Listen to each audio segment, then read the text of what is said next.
People would have laughed at you if you had told them a decade ago that they could live in Conan O'Brien's beach house.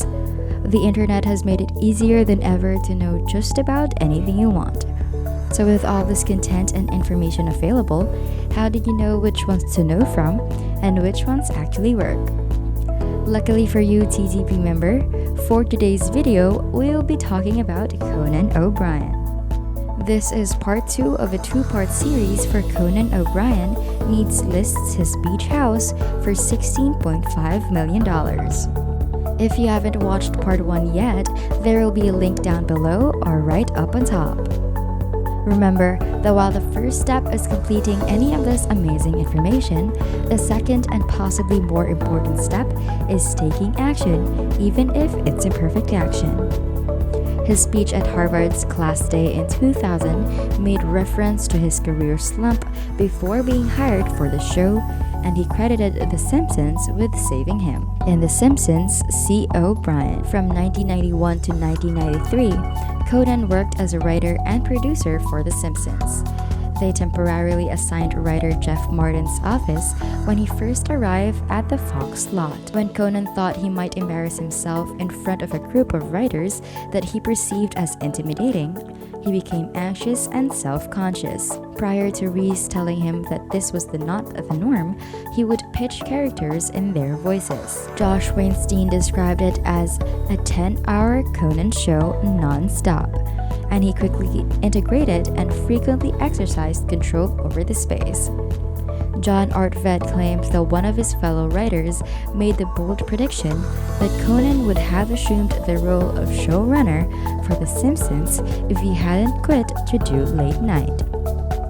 Conan was able to write Marge versus the Monorail and Homer Goes to College, which are among the most recognizable and excellent episodes of the series, when he wasn't contributing to other people's scripts. The consensus among viewers, critics, and even showrunners is that after Marge versus the Monorail, the show's sensibilities changed.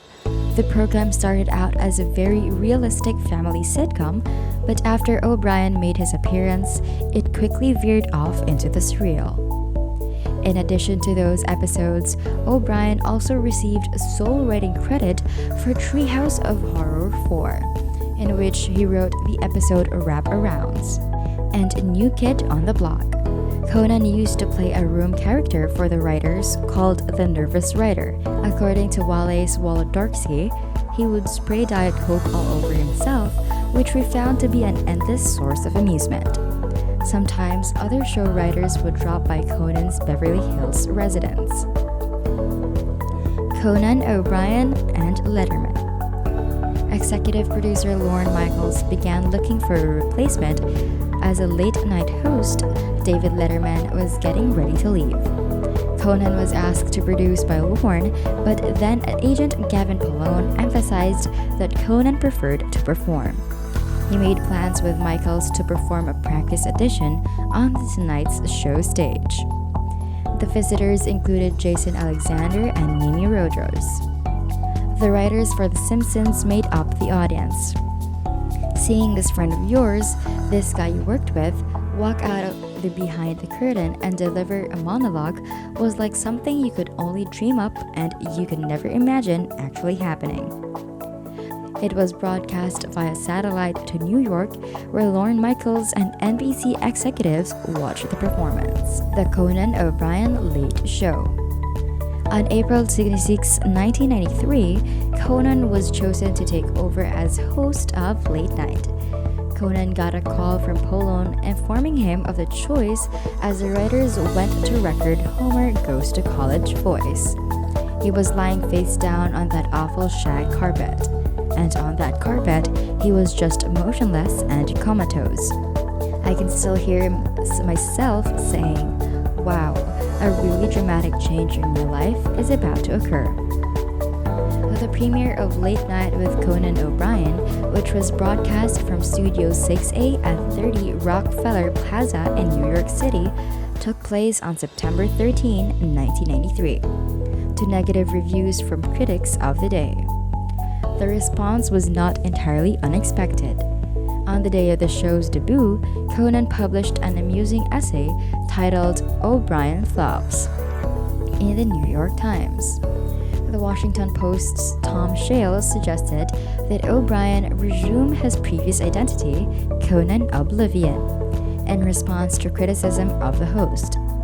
Conan was generally criticized for appearing uneasy and fidgety on camera, as well as being too young, too sophisticated, too smart, too East Coast, and even too tall to be successful. At one particular low point in 1994, NBC threatened to put him on a week-to-week contract because the show was constantly in danger of being cancelled.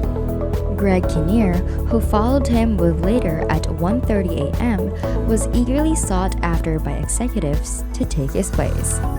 And the audience, interns filled the empty seats as affiliates, started to ask about replacement hosts. After a brief period of reruns, sidekick Andy Richter stated in one episode how he spent his vacation. "I sat back and reminded myself, what's it like to be unemployed?" Things would gradually get better. Conan's audience, which was predominantly male and young, a desired demographic, grew steadily, and late night started to outperform rivals in the ratings, something it would do for the next 15 seasons. On February 20, 2009, NBC aired the final installment of Late Night with Conan O'Brien. It featured a collection of previous late-night segments and a surprise appearance by Andy Richter, the former sidekick. The White Stripes, John Mayer, and Will Ferrell also made an appearance. Conan destroyed the set with an axe to conclude the episode and distributed the pieces to the audience. He also expressed gratitude to a number of people who had assisted him in advancing his career. Lorne Michaels, David Letterman, Jay Leno, as well as O'Brien's wife and kids were among the people he thanked. The Conan O'Brien Show.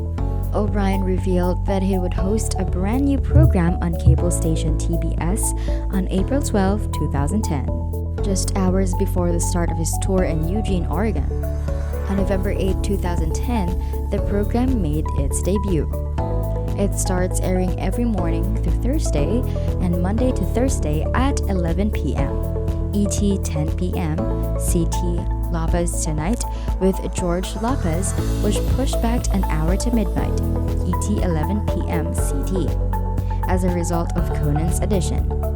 He initially resisted doing the Lopez, what had happened to him at NBC, but after Lopez called to convince him to come to TBS, he decided to join the network. The program would be broadcast on CTV in Canada and CNBC-E in Turkey.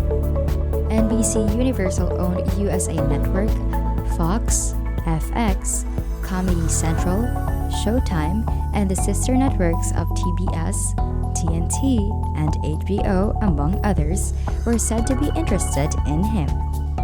September 1, 2010, Conan revealed that the name of his new TBS program would be simply Conan via his Twitter account and the Team Coco YouTube channel. TBS renewed the program through 2018 and 2014, and the program was then renewed through 2022 in 2017. In February 2015, Conan became the first American television personality to shoot in Cuba in more than 50 years after the start of the Cuban Thaw. Conan next traveled to Armenia. He traveled to South Korea in April 2016, a result of a fan letter, as well as growing online fan base. Conan and Steven Yeun visited North Korea on a technicality by crossing the border at the DMZ during his subsequent visit, which included a trip to the Korean demilitarized zone. The idea that you and I can be in North Korea, talking and communicating freely, seems like kind of a cool message, he said in reference to the significance during the sketch. Producer Conan O'Brien. Conan issued a public apology to Canadians in 2004 for his criticism of Quebec, which some felt revealed prejudice against Francophones. On March 7, 2006, NBC unveiled Andy Barker PI, a new action comedy series starring Andy Richter, Conan's former sidekick.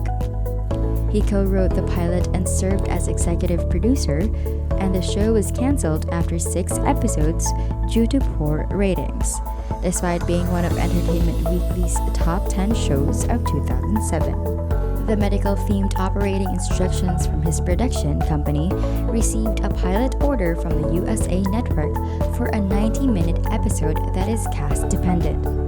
Conan worked for his record company Conaco as an executive producer.